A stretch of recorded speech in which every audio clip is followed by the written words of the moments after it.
হাঁহিল বোপাই হাঁহিল তো জেলতো হাঁহিয়েই আছ নহয় জানো কাৰণ তোৰ গ্ৰেণ্ড মাষ্টাৰৰ হাতখন যে তোৰ শিৰত আছে সেই গ্ৰেণ্ড মাষ্টাৰৰ নিৰ্দেশতেই তই যে অসমৰ মানুহৰ মুখৰ হাঁহিখিনি কাঢ়ি লৈ গলি এতিয়াই হাঁহিল বোপাই হাঁহিল তোৰ এই কুটিল হাঁহিৰ আঁৰৰ কুটিল কংস মামাক আমি এই নগ্ন ৰূপত অসমৰ ৰাইজৰ সন্মুখলৈ উলিয়াই আনিছো আজি সেই পৰিক্ৰমাৰ এই চতুৰ্থ খণ্ড the death games of Zubeen Garg শ্যামকাল মহন্ত নাম তো শুনা হি হোগা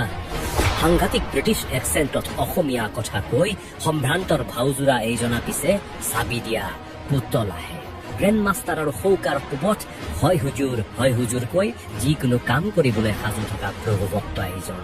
কেৱল এইজনাই নহয় এই ভক্তৰ গোটেই ভাতৃবৃন্দই এই গ্ৰেণ্ড মাষ্টাৰৰ আঙুলিৰ ধাৰত নচা পুতলা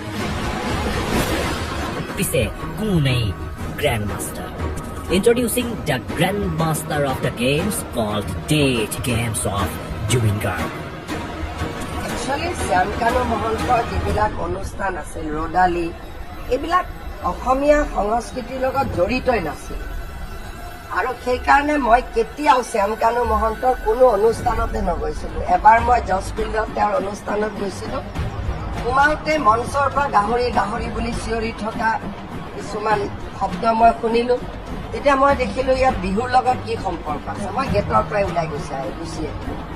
গতিকে মই মোৰ সমস্ত পলিটিকেল কেৰিয়াৰত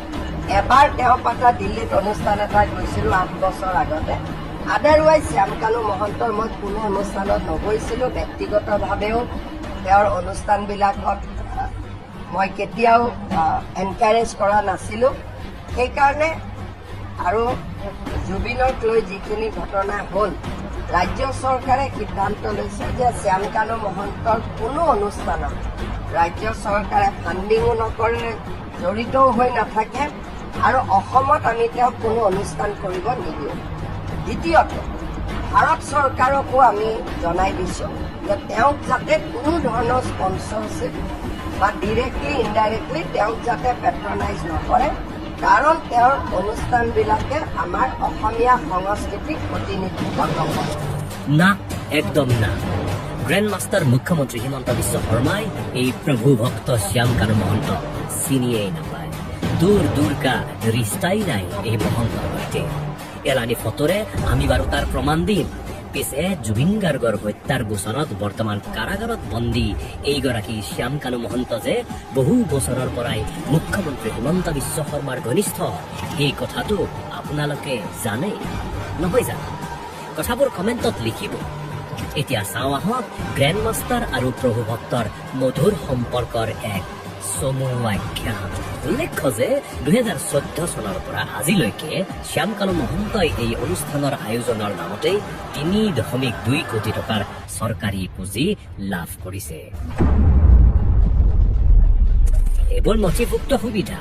ইয়াৰ বাহিৰেও নামে বেনামে অজস্ৰ অদ্ভুত সম্পত্তিৰ পাহাৰ গঢ়িছে প্ৰভুভক্ত কানুৱে কেৱল প্ৰভুভক্ত হোৱাৰ সুবাদতেই নহয় জানো কেৱল আৰু কেৱল গ্ৰেণ্ড মাষ্টাৰ হিমন্ত বিশ্ব শৰ্মাৰ হাতৰ পুতলা হোৱাৰ বাবেই নহয় জানো এসময়ত হিমন্ত বিশ্ব শৰ্মাই কৈছিল ন্যায় যদি লাগে তেন্তে আমাক ভোট দিবা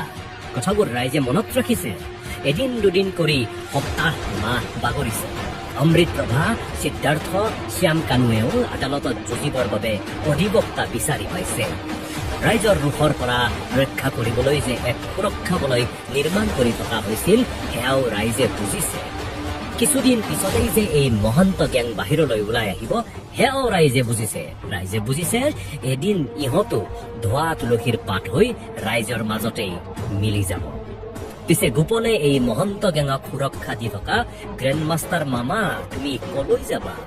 জনতাৰ দৰবাৰত তুমি ইতিমধ্যে মুখ থেকেচা খাইছা আচ্ছা ৰবা এইখিনিতেই জনাই থওঁ যে ছিংগাপুৰত অনুষ্ঠিত নৰ্থ ইষ্ট ফেষ্টিভেলত মুখ্যমন্ত্ৰীৰ পত্নী ৰিণিকী ভূঞা শৰ্মাৰ ব্ৰেণ্ড গোল্ডেন থ্ৰেডছ অফ আছামে এক বিশেষ ভূমিকা পালন কৰিছিল সেই একেই অনুষ্ঠান যলৈ গৈ আমাৰ আপোন জুবিন গাৰ্গৰ মৃত্যু হৈছিল এই প্ৰভুভক্ত কানুং আৰু গোল্ডেন থ্ৰেডছৰ দীৰ্ঘদিনীয়া সম্পৰ্কৰ কথা আমি লৈ আহিম আমাৰ পৰৱৰ্তী খণ্ডত। চাই থাকিব আমাৰ শিহৰণকাৰী অনুসন্ধান শৃংখলা the 8 caves of Zubeen Garg.